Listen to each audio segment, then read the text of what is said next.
everybody. Welcome. Today I am with Chris Smith from the Conversion Code, an author and expert online sales funnel. Hi, Chris. Welcome to our interview. Thank you so much for being here.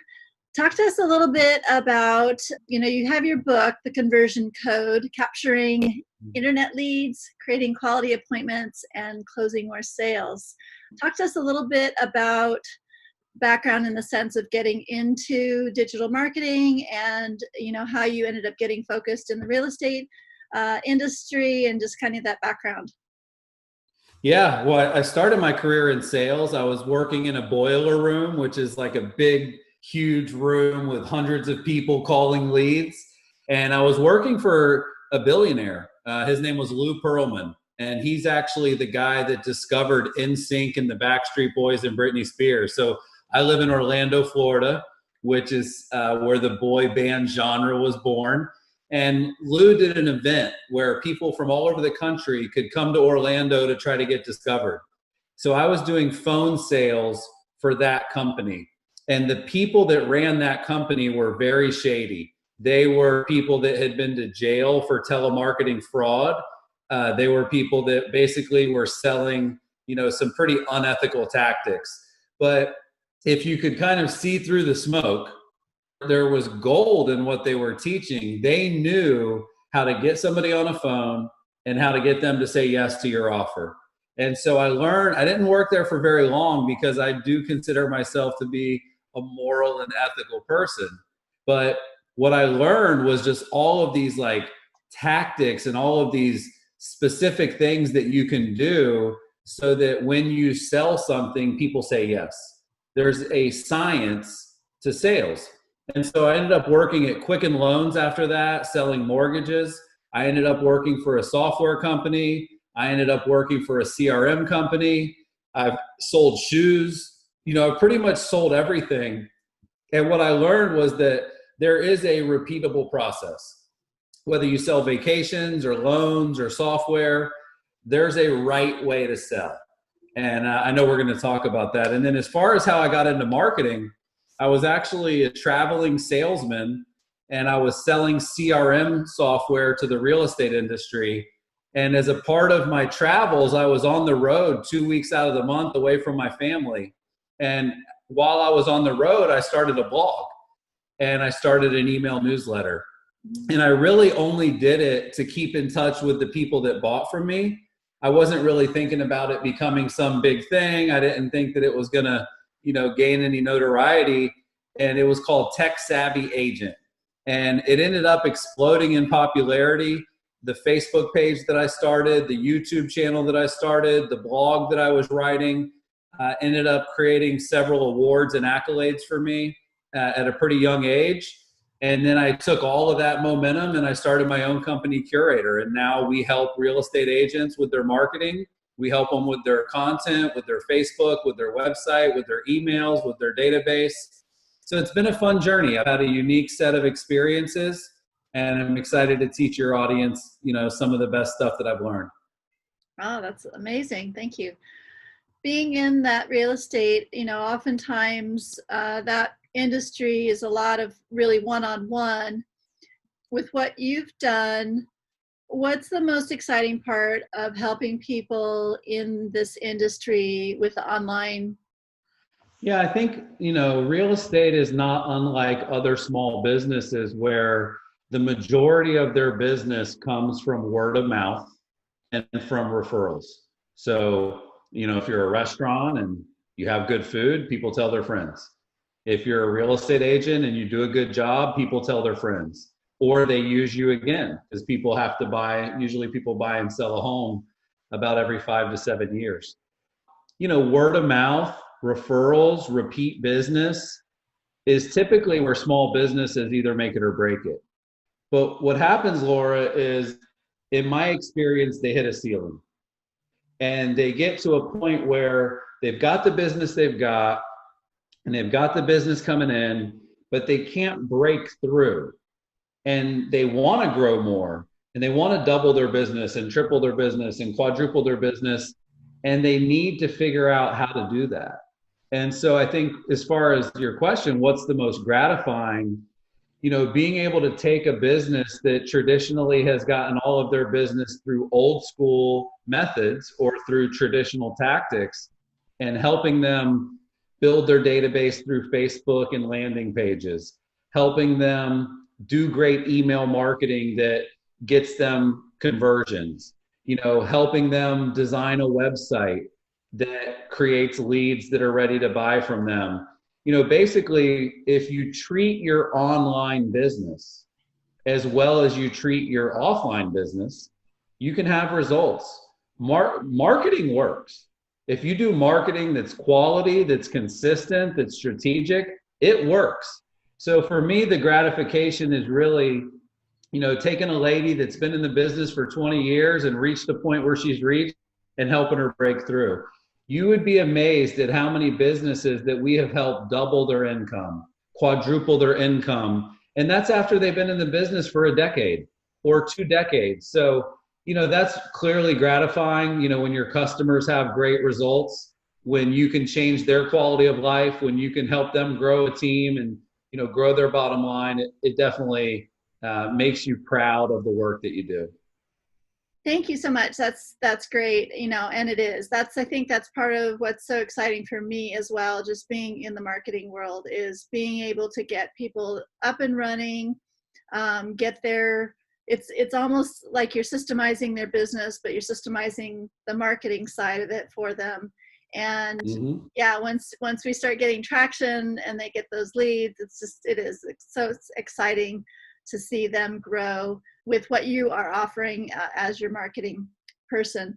So if you would walk us through what is the system or key steps to focus on for an online sales funnel. Yeah, it's a big question, because if you do it the right way, there are several things, but I would say at the heart of it is the offer, right? What are you going to offer someone that they perceive to be more valuable than their information? So it could be name, email, phone number, could be, a lengthier questionnaire that you're trying to collect, but it really starts with the offer. What are you going to put in front of the world that they're going to see value in exchange for their information? People don't like giving up their email address. People don't like giving out their phone number. It's the last thing they want to do. The first thing you have to really critically think about and really kind of go deep on is, what are we going to offer people in exchange for their information? It could be an ebook, it could be a video, it could be a downloadable guide, it could be a piece of content, but that's called a lead magnet. So establishing that is kind of the first thing. The second thing is putting that offer onto a really well-designed landing page. You can't use your regular website when you're trying to generate a lot of leads online. There's actually a study in my book that the average homepage of a website has 38 different interactive elements. There's a menu, there's social media icons, there's a footer, there's buttons, there's drop downs, there's a blog. And so, using landing pages, whether you're using Lead Pages or Unbounce or some of these great companies, a landing page is critical, because what it does is it really gives people a laser focus. One of the studies in my book was that the average attention span of an online consumer is less than 7 seconds. So you've got to be able to take your offer, and you've got to be able to convey that very quickly. And then once you've got the offer, and once you've got a beautiful landing page that conveys that offer, the next step is you've got to get people to that landing page, right? You've got to get people visiting it. And what we've learned is that Facebook ads are really the most cost-effective, most inexpensive way to generate a lot of traffic. Now, you can do Google AdWords, and you can do SEO. You could do Twitter or YouTube. You could do Instagram. But for most of the people that we work with, Facebook ads are the least expensive way to generate a lot of traffic to your offer. And also, there's a lot of volume, right? So you get a lot of clicks and you get them very cheaply. And then the last piece, so you've got the offer, you've got the landing page, you've got the ad. You want to make sure that the ad and the creative and the copy in the ad is the same as the copy and the creative on the landing page. That's called coupling. So making sure that if they click on your ad and they go to your offer and your ad should almost be the same. Because when your ad works, you don't want to like sell hot dogs in the ad and then have hamburgers on the landing page, right? You want to make sure that what they clicked on is basically repeated on the offer page. And then the last piece is just sort of, what are you doing to follow up when the lead actually registers? So clearly they're looking for the offer you made, the guide, the video, right?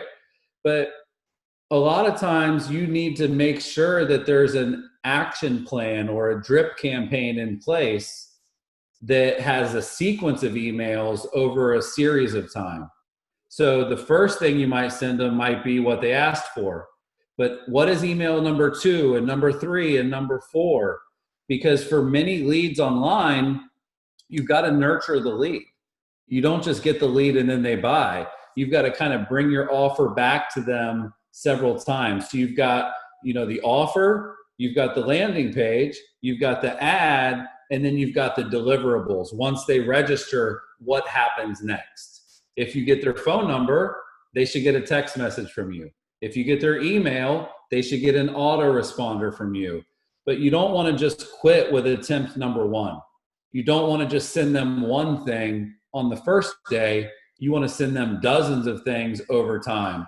So I guess it's hard to kind of, quickly explain like the perfect funnel. But those are the elements that have to be there. Great offer, great landing page, traffic coming in from an ad to that offer, and then deliverables and drip campaigns following up on those offers. Right. And I think they say something like 7, 9, 12 touches sometimes that people need to really kind of have that awareness of who you are. And then obviously with the nurturing pieces, the content development, there's all sorts of conversations around that as far as a YouTube channel or, your blogs and your social media posts and things like that. And just ultimately being able to pick one and being consistent with it, because that's really where, even the other day I was talking about, I had done an Ask Me Anything, and there was a business coach that said, I'd been working with a woman doing that. And after about the 15th or 16th time is when she started finally ramping up and getting a lot of traction, a lot of attention. And just like you were writing your blog, and, just with that, your consistency, I imagine, after, a certain point, a certain number of times that you were consistently putting information out there that was valuable, you started ramping up and seeing that. So exactly. That's good stuff. All right, you have a book. I want to talk about that a little bit, the conversion code. What tools or specific questions do you recommend discovering to qualify your prospects? Yeah, well, a lot of that depends on what you sell, right? If you sell, as an example, a house, you would want to know things like people's budget. You would want to know like how many bedrooms they're looking for. You would want to know like the zip code or the school district that they're interested in. You would want to know their time frame for purchasing, right? So the best questions are a hybrid. You have qualifying questions, right?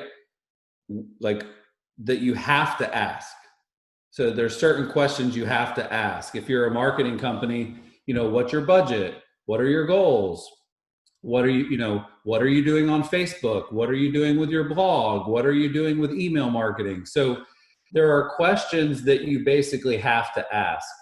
But the gold in sales is in the questions that you get to ask.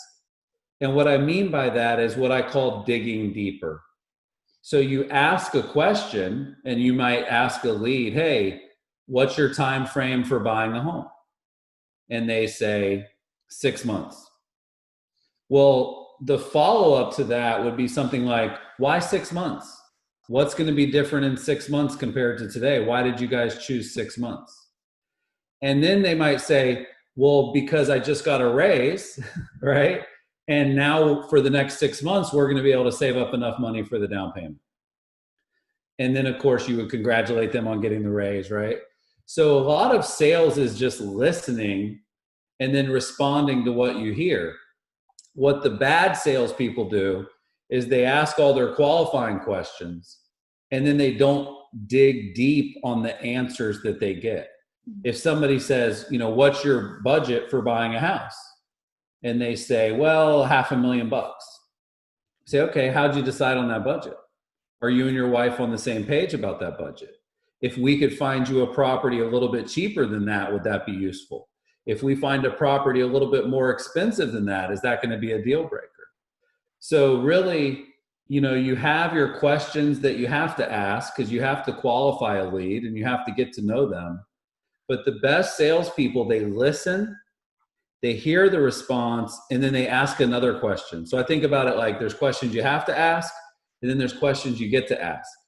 And you don't know what to ask until you listen. One of my favorite salespeople, he said, you can't sell a solution until you understand their problem, right? And you're not going to understand their problem until you ask them a bunch of questions. Like when I was at Quicken Loans and I was selling mortgages, people would say, what are the interest rates, right?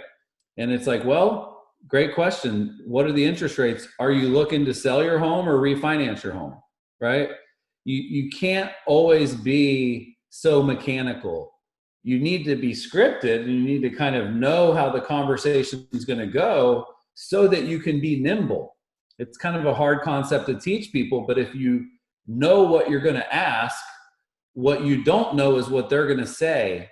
You never know their answers. And their answers typically are very surface level. That's why it's called digging deeper, right? But yeah, that would be my advice would be come up with a list of questions that you have to ask, but don't go to question 2 until you've asked a follow-up question to their answer to question 1. Don't go to question 3 until you've asked a follow-up question to their answer to question 2.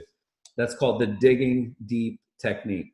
Yeah, and I've done a little bit of sales training myself, and I think that being able to bring in stories of similar cases, sometimes kind of answering their questions before they ask it, or covering the objections, as they say. So you have the expertise in the sales. Are there any tools that you've found in the sales process that will simplify or automate some of that at all? Yeah, I mean, I think, number one, the most important tool is the phone, right? Yes. Being willing to pick up the phone and have conversations with people about what you sell. Now, some people that do e-commerce, and they have a very inexpensive product, like when I sell books, I don't pick up the phone to sell the book. I just send people to Amazon to buy the book.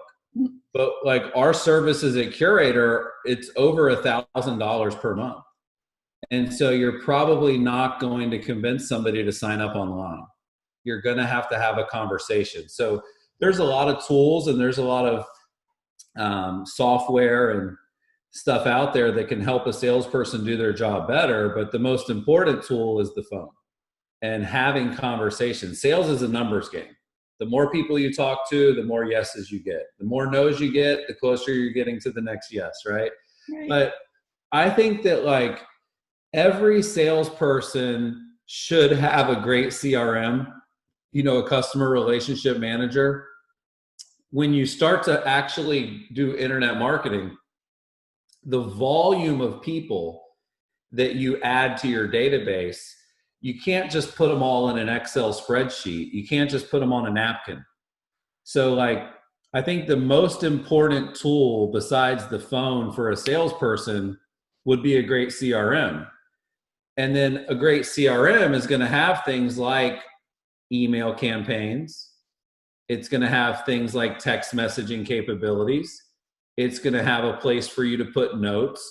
Like, I have to say that I'm pretty religious about notes, putting in as much data as you can gather about the lead during the call, because if they don't buy right away and you have to follow up with them in a week or a month, you're just going to forget what you said. Yeah. So, there's other tools out there. Like, I'll give you a really advanced tool. There's a tool called Chorus.ai. And what it does is it'll plug into Zoom or it'll plug into GoToMeeting, and it'll analyze every sales call that you make. And you can re-listen to the calls, but it'll actually show you like what percentage of the time were you talking versus the lead was talking. Mm. It'll allow you to jump right to the part of the conversation where you talk about price or where you talk about competition. And we analyzed a bunch of our salespeople's calls using that technology. And what we learned was that on a good call, the lead, meaning the prospect, they were talking about 30 or 40% of the time. And the salesperson was talking, 60 or 70% of the time. That was for our top performing sales reps. For our new sales reps that were kind of new and kind of struggling, they were talking 90% of the time. And the lead was only talking 10% of the time. So it can be a little bit of a dangerous thing to think, oh, I'm doing a demo or I'm giving a pitch, so I should talk the whole time. But by using Chorus, we were able to analyze, and then it was very simple to say, hey, Jeremy, the top salespeople are not talking the whole time. They're asking questions. It's a conversation. It's not a monologue. So, and that was very, a lot of times salespeople, they have big egos, right? So being able to show them the data from Chorus was really helpful. So that's another tool that comes to mind is Chorus. You got to have a great CRM. You got to be willing to get on the phone. And then you can use some advanced stuff like Chorus if you really want to go deep. Probably better for more of an organization than for an individual. But the technology's out there. The sales enablement platforms, the sales tools, there's a million of them.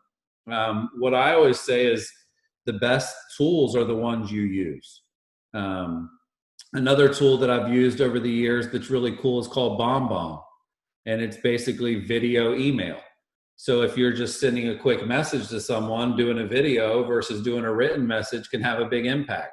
A lot of salespeople will prospect using videos because it helps them stand out. So those are a couple that come to mind. Awesome. Great. By the way, anybody that's listening, we will have links to all these in the follow-up emails, and so we can contact Chris and these great tools. So you spoke about CRM. That for sure, there's a lot of different levels of CRM. Are there any particular CRMs that you've used in the past and you specifically like in regards to really processing those prospects and knowing where they are in their sales journey? Yeah, the most famous CRM is Salesforce, sure. Right? Salesforce is a multi-billion-dollar company. If you go to get a job at almost any sales organization, they're probably going to have you using Salesforce. It allows you to track your opportunities, track your prospects, track your leads. But the one that we use at my company and that a lot of our clients use is called Follow Up Boss. And it's very cool, very lightweight, very simple. It is a little bit real estate specific because it integrates with all the different real estate lead sources like Zillow and Realtor.com. But we found it to be very effective. You want your CRM to do all the basics, right? You need things like stages. You need things like notes. You need things like tags. You need to be able to call, text, or email people from the CRM. But a lot of times the CRMs, they do too much. And you end up almost having FOMO that you're not using it to its fullest or you're not getting the most out of it, So my advice is the best CRM is the one that you use. the one that you actually log into. And for some people, they just use like Outlook, or they just use an Excel spreadsheet. And not that I would recommend that, but if that works for you, that works. You're probably not going to build a large business or a real business using a spreadsheet. But if you're a local realtor and you're just trying to manage a couple hundred contacts, the best tools are the ones that you use. Right. And so many people sign up for software and they never log in, or they log in once and they click around and then they never come back. So I think that the side of the tech savvy stuff where, you talk about something like Infusionsoft, and they've got all these layers of, learning the software. It's so overwhelming sometimes that, you do actually have to have a professional come in and do that for you so that you're set up properly. You have these drips that are in place, all these other pieces to that puzzle. So definitely keeping it simple, but being able to use it is definitely important. Simplicity leads to effectiveness, right? So simple equals effective in most cases. And, salespeople, like marketing people, is different. Marketing people, they're going to have a million tools and softwares, and things like Infusionsoft make a lot of sense to build advanced funnels and campaigns and sequences. But for the average salesperson out there, they're never going to really go that deep. They're going to be confused. They're going to end up paying more money than they should. And the promise of what it can do versus what it actually does is usually not there.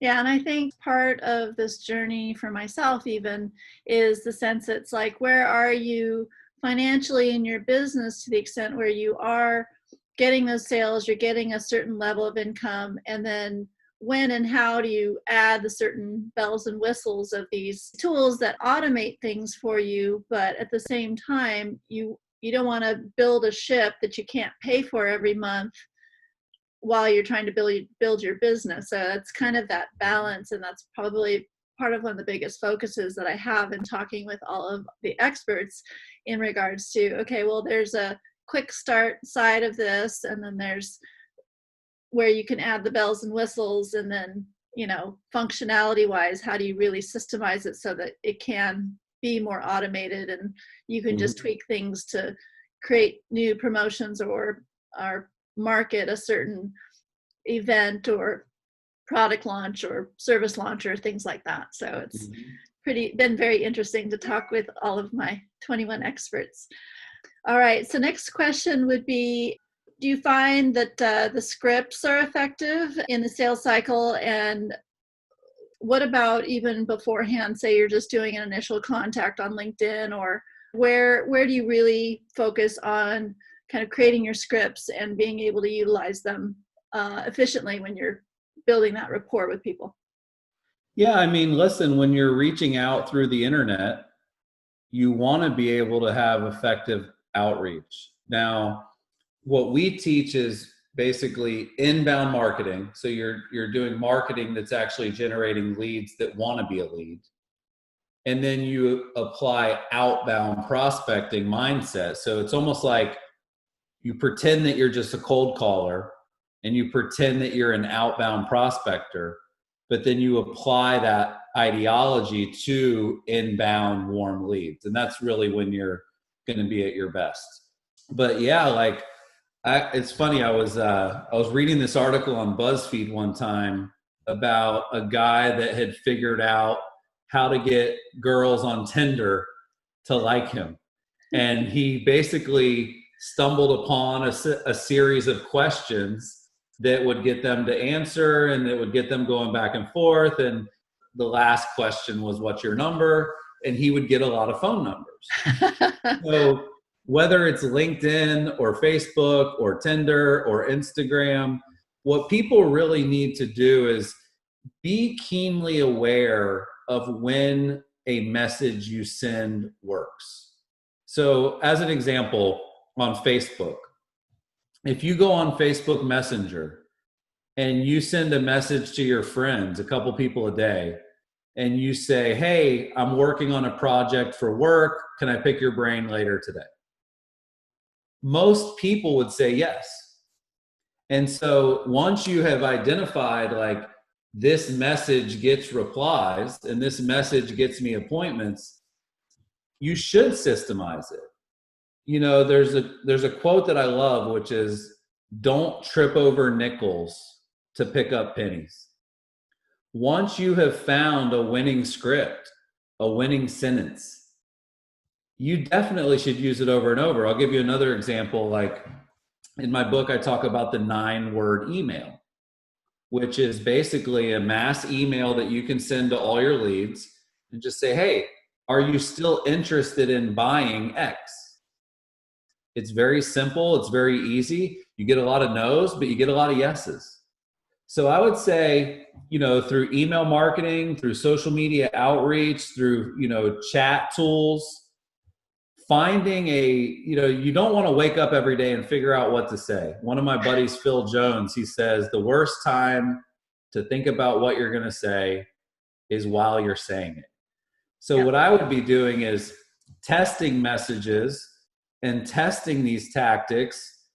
And then when they work, don't be so quick to go to the next idea. You know, that great saying from Samsung, the next big thing is already here. Once you find a winning script, a winning message, a winning template, just use it over and over. Don't get so caught up in the romance of always having to create new stuff. Get excited about the fact that something worked and just work it until it stops working. And then once it stops working, come up with the next thing. But yeah, I think that, you know, templates, like especially when you think about generating a lead through a marketing platform, you know, you usually have an email campaign that you've pre-written that goes out. That's not that different than having something that you would use through social outreach. If every time you got a lead, you stopped what you were doing and went and tried to figure out the perfect message to write, you would never be able to scale your systems. Mm-hmm. So I think scripts and templates and, you know, knowing what to say before you say it, I think it can be used all over. And a lot of times we see it done poorly. You know, I'm sure people reach out to you, Laura. People reach out to me. There's times where it's done really well, and there's times where it's done really poorly. What I mean by really well is, does the message feel like it came to me? Was it relevant? Was it timely? Was it something that I would reply to? Or was it just sort of this cold outreach and this kind of one-way automation, which never works? Right. So try to start conversations with your scripts, with your templates. Ask short, simple questions so that, number one, you get responses, but number two, you don't waste people's time. Yeah, I'm a big fan of templates and kind of testing the templates that do best and then using them over and over. That's great. In a sales call, what's the two biggest things that you really focus on in the sales call? Is identifying a couple of wins or diving a little bit deeper with a pain, but talk about that just a little bit more. Yeah, there's a acronym that I use, which is PAO, which is preferred additional outcomes. So the outcome that everybody wants, Laura, is a yes, right? Like, yes, I will buy your stuff. Yes, here's my credit card, right? You know, charge me, sign me up. So that should always be your North Star.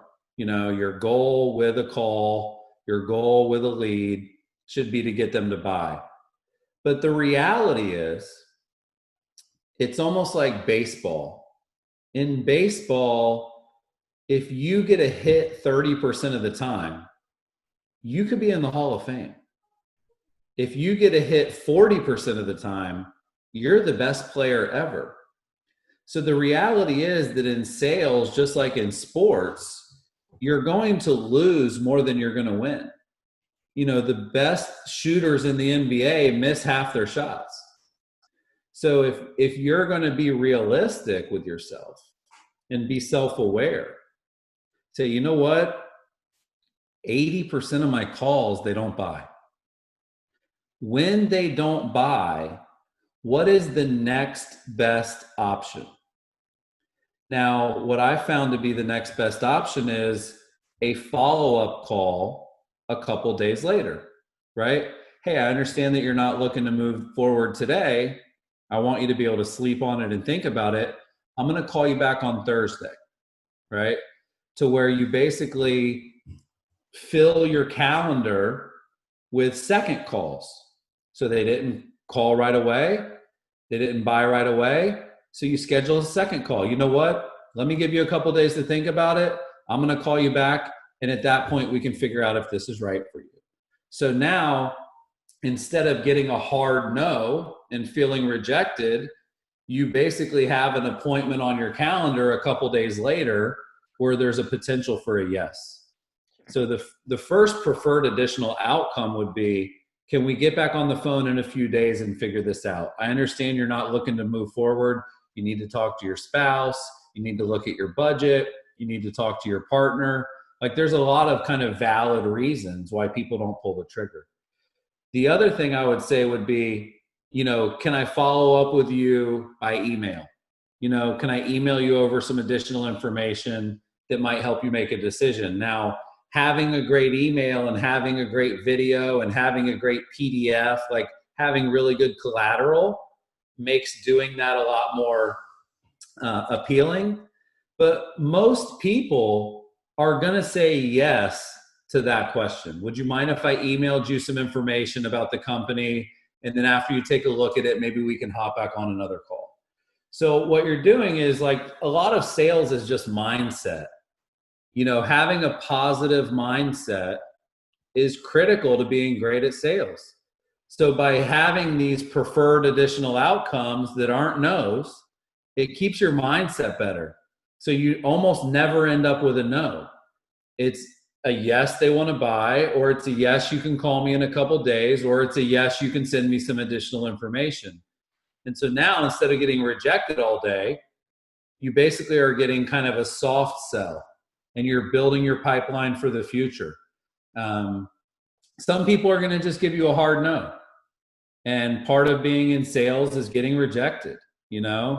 Part of being in sales is, are you going to be able to stay positive through the no's until you find the next yes, right? I think that's something that we all have to deal with. But preferred additional outcomes is critical. Just being realistic. 70% of the time, a baseball player doesn't get a hit.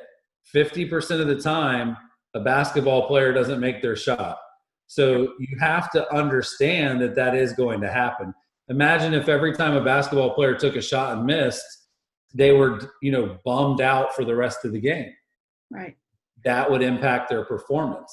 So you have to understand that no's are a part of sales. And instead of it being a no, what's a different version of a yes that you can work towards?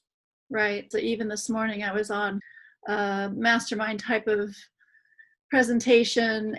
The guy who was talking and teaching was talking about the question, okay, everybody, how long have you been seeing my ads or seeing me or following me? And it was ranging anywhere from somebody had come immediately from seeing an advertisement that he did on Facebook. And then there were other people that ranged, 3 months, 6 months, a year. There was one that said 2 years he'd been following this person. So, just reiterating the side of the creating the content consistently and staying front of mind. There are calls where it's like, no, I just, even now in this particular arena of time, there's many people that are like, no, I got to wait 6 months or I can't move forward. And it's really interesting to talk with them because it's like, well, are you going to just wait and see what happens? Or are you going to be proactive and put yourself in and get yourself marketing one way or another, jump ahead of this thing so that you're being aggressive and proactive versus not, especially specifically with marketing anyway. I mean, when it comes to buying and selling a home, that's also really, what is the best timing for them in that sense, right? Yeah, there's sometimes leads take a long time to come through. Like, I talked to a guy this morning and he's been in our database since 2014. And he's already talked to a sales rep in the past, and he attended a group webinar, and he, reads all of our emails, and he likes our podcast. And it's just like, but quite frankly, sometimes those are the best leads. Yes. Because they've been seasoned. And a lot of times what I'll ask is two things. Number one, I'll say, for almost any lead, I'll ask them on a scale of 1 to 10, how familiar are you with Curaytor? And the people that are new, that just saw an ad, that don't know much, I'm a 1 or a 2. The people that are an 8 or a 9, it's usually because they've already talked to one of our customers, or they've been, consuming our content over a long period of time. And that definitely helps me have a better conversation. If you have no familiarity with the brand, I got to kind of take it from the top. But if you've been reading our books and reading our blog, and you've already gotten a demo and you've sat in through a group demo, I don't want to waste your time. What I want to do in that case is say, hey, what can I do today to earn your business? What can I show you on this call that's going to make you pull the trigger? You've been thinking about it for a long time. You've been on a call like this before. What do you need to see in order to make a decision today? And you might not want to say something that straightforward with a brand new lead that's unfamiliar with the brand. But with the people that you can see have been stalking you forever and opening all your stuff, and sometimes that's the best script to use. Sure. There's another presentation that I had seen that it was a real estate guy, and he had started a YouTube channel. Mm-hmm. And he was really specific about selling in an area in San Diego called La Jolla, which happens to be one of the jewels of the city. Mm-hmm. But he was talking about how he was getting phone calls left and right from people saying, hey, I've been watching your YouTube channel. I love how you do things and what you're talking about. I'm ready to go. It's like he didn't even have to go through a sales process almost, because he'd been putting out this information and this content on YouTube and gaining the trust, gaining the credibility, all that stuff that oftentimes people really need and want as far as, okay, this is the right decision for me. We call that a layup. Right? Layup. Yeah. If you work so hard in sales, and there are so many sales that you have to kind of scrap and fight for, that when you can have somebody that says, hey, I'm pretty sure I want to do this. Can you talk to me about how that works? It's Sure. the best thing in the world. Yeah. Yeah. And I can tell you the difference between a warm lead and a cold lead. It's completely night and day. Yeah. People are familiar with the brand. They've read the content. They've watched the videos. They've attended the webinars. They've already bought, and you're just talking logistics, which is great. Yeah. People that just see an ad and they click and they register, and the next thing you know, they're on the phone with you. You really have to approach it much more methodically. Yeah, there's a lot of pieces to the puzzle. Ultimately, it is knowing, as you're starting out, what to start with, work on, and then eventually adding in some of those other bells and whistles that help automate it. So Chris, I just really want to say thank you for being here today. I've had a great time talking and learning all this valuable information about you and sales and that piece of this puzzle. So thank you so much. Sure. If you want, go ahead and talk a little bit about Curaytor.com and kind of what sort of things people can find there. Yeah, we work with real estate agents. We help them with their marketing. We do their ads, we do their emails, we do their CRM, we do their website. So if anybody watching is a real estate agent, they can go to Curaytor.com, Curaytor.com. And then, everybody watching would benefit from reading my book, The Conversion Code. I walk through, it's basically a textbook on how to do great marketing. It's not specific to real estate. It's relevant for any business. It has sold tens of thousands of copies. It's been translated into different languages. It's on Audible, it's on Amazon, and people can go to theconversioncode.com to pick that up. Awesome. All right. Well, thank you again, Chris. Really appreciate you being here and being a part of this amazing summit. You're welcome. Thanks for doing the summit. You got it. Take care.